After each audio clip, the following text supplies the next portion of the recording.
हर हर महादेव। राधे राधे आप सभी को। आज जानते हैं श्री नागेश्वर ज्योतिर्लिंग उत्पत्ति पौराणिक कथा। दारुका नाम की एक प्रसिद्ध राक्षसी थी जो पार्वती जी से वरदान प्राप्त कर अहंकार में चूर रहती थी। उसका पति दारुका महान बलशाली राक्षस था। उसने बहुत से राक्षसों को अपने साथ लेकर समाज में आतंक फैलाया हुआ था। वह यज्ञ आदि शुभ कर्मों को नष्ट करता हुआ संत महात्माओं का संहार करता था। वह प्रसिद्ध धर्मनाशक राक्षस था। पश्चिम समुद्र के किनारे सभी प्रकार की संप्रदायों से भरपूर 16 योजन विस्तार पर उसका एक वन था जिसमें वह निवास करता था। दारुका जहाँ भी जाती थी वृक्षों तथा विविध उपकरणों से सुसज्जित वह वन भूमि अपने विलास के लिए साथ साथ ले जाती थी।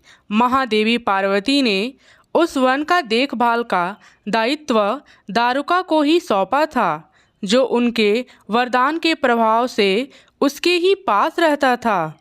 उसे पीड़ित आम जनता ने महर्षि औरव के पास जाकर अपना कष्ट सुनाया। शरणागतों की रक्षा का धर्म पालन करते हुए महर्षि औरव ने राक्षसों को श्राप दे दिया। उन्होंने कहा कि जो राक्षस इस पृथ्वी पर प्राणियों की हिंसा और यज्ञों का विनाश करेगा, उसका समय वह अपने प्राणों के साथ धो बैठेगा। महर्षि औरव द्वारा दिए गए श्राप की सूचना सब देवताओं को मालूम हुई। तब उन्होंने दुराचारी राक्षसों पर चढ़ाई कर दी। राक्षसों पर भारी संकट आ पड़ा। यदि वो युद्ध में देवताओं को मारते तो श्राप के कारण स्वयं ही मर जाएंगे, और यदि उन्हें नहीं मारते तो वह पराजित होकर स्वयं भूखे मर जाएंगे। उस समय दारुका ने राक्षसों को सहारा दिया और भवानी के वरदान का प्रयोग करते हुए वह संपूर्ण वन को लेकर समुद्र में जा बसी। इस प्रकार राक्षसों ने धरती को छोड़ दिया और निर्भरतापूर्वक समुद्र में निवास करते हुए वह वही प्राणियों को सताने लगे। एक बार धर्मात्मा और सदाचारी सुप्रिय नामक शिव भक्त वैश्व था। जब वह नौका पर सवार होकर समुद्र में जल मार्ग से कहीं जा रहा था, उस समय दारुक नामक एक भयंकर बलशाली राक्षस ने उस पर आक्रमण कर दिया। राक्षस दारुक ने सभी लोगों सहित सुप्रिय का अपहरण कर लिया और अपनी पुरी में ले जाकर उसे बंदी बना लिया। चूँकि सुप्रिय शिव जी का अनन्य भक्त थे, इसलिए वो हमेशा शिव जी की आराधना में तन्मय लगे रहते थे। कारागार में भी उनकी आराधना बंद नहीं हुई और उन्होंने अपने अन्य साथियों को भी शिव जी की आराधना के प्रति जागरूक कर लिया था। वे सभी शिव भक्त बन गए। कारागार में शिव भक्ति का भी बोलबाला हो गया। जब इसकी सूचना राक्षस दारुक को मिली तो वह क्रोध में उबल उठा। उसने देखा कि कारागार में सुप्रिय ध्यान लगाए बैठा है, तो उसे डांटते हुए बोला, वैश्य, तुम आंखें बंद करके मेरे विरुद्ध कौन सा षड्यंत्र रच रहा है। वह जोर जोर से चिल्लाता हुआ धमका रहा था। उसका उस पर कुछ भी प्रभाव न पड़ा। घमंडी राक्षस दारुक ने अपने अनुचरों के आदेश दिया कि इस शिव भक्त को मार डालो। अपनी हत्या के भय से भी सुप्रिय डरे नहीं और वह भयहारी संकट मोचक भगवान शिव को पुकारने में लग गए। देव, आप ही हमारे सर्वस्व हैं, आप ही मेरे जीवन और प्राण हैं। इस प्रकार सुप्रिय वैष्णव की प्रार्थना को सुनकर भगवान शिव एक बिल से प्रकट हो गए। उनके साथ ही 4 दरवाजे का एक सुंदर मंदिर प्रकट हुआ। उस मंदिर में मध्य भाग में गर्भगृह में एक दिव्य ज्योतिर्लिंग प्रकाशित हो रहा था। तब शिव परिवार के सभी सदस्य भी उनके साथ विद्यमान थे। वैश्य सुप्रिय ने शिव परिवार सहित उस ज्योतिर्लिंग का दर्शन और पूजन किया। सुप्रिय के पूजन से प्रसन्न भगवान शिव ने स्वयं पाशुपाश शस्त्र लेकर प्रभु राक्षसों को व उनके अनुचरों को तथा उनके सारे संसाधनों अस्त्र शस्त्र को नष्ट कर दिया।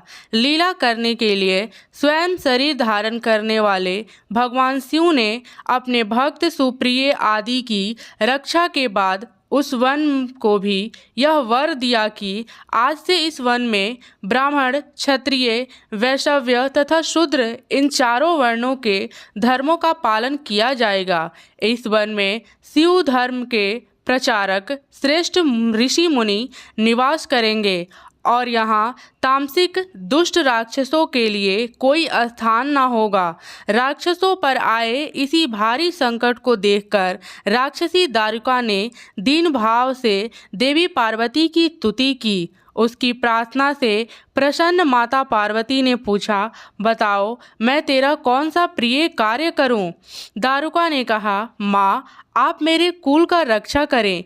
पार्वती ने उसके कुल की रक्षा का आवासना देते हुए भगवान शिव से कहा, नाथ आपकी कही हुई बात इस युग के अंत में सत्य होगी, तब तक यह तामसिक सृष्टि भी चलाती रहें, ऐसा मेरा विचार है।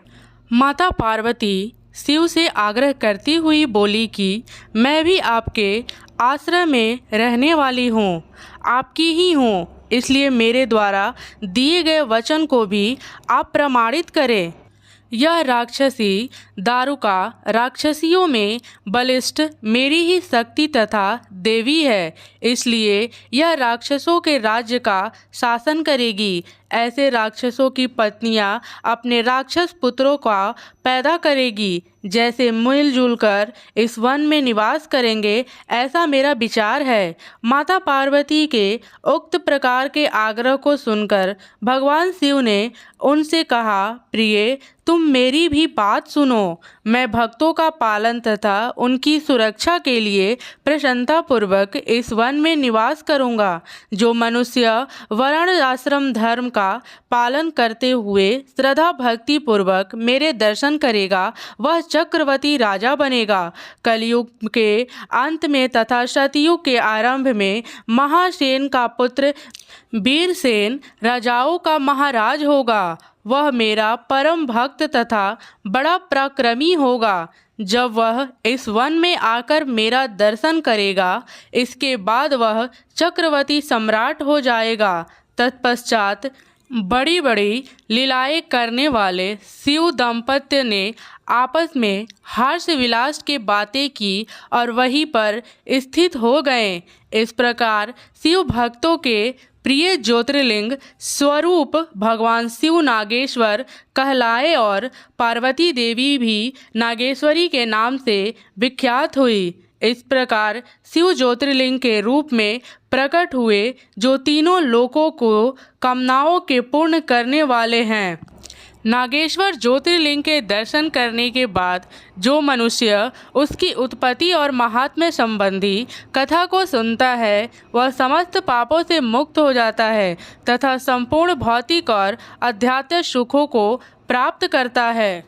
श्री नागेश्वर ज्योतिर्लिंग का भगवान शिव के 12 ज्योतिर्लिंग में 10वां स्थान है। यह ज्योतिर्लिंग प्रामाणिक रूप से कहाँ स्थित है, यह विद्वानों के दावे प्रति दावे चलते रहने के कारण कहना आसान नहीं है। फिर भी गुजरात राज्य के गोमती द्वारिका के बीच दारुका वन क्षेत्र में इसके प्रामाणिक स्थान होने का मान्यता अधिक है। श्री नागेश्वर ज्योतिर्लिंग की कथा आप सभी को कैसा लगा कमेंट में ज़रूर बताएं। साथ ही साथ वीडियो को लाइक करें, चैनल को सब्सक्राइब करें और साथ ही साथ आप मेरे वीडियो को ज़्यादा से ज़्यादा शेयर करें। धन्यवाद। राधे राधे।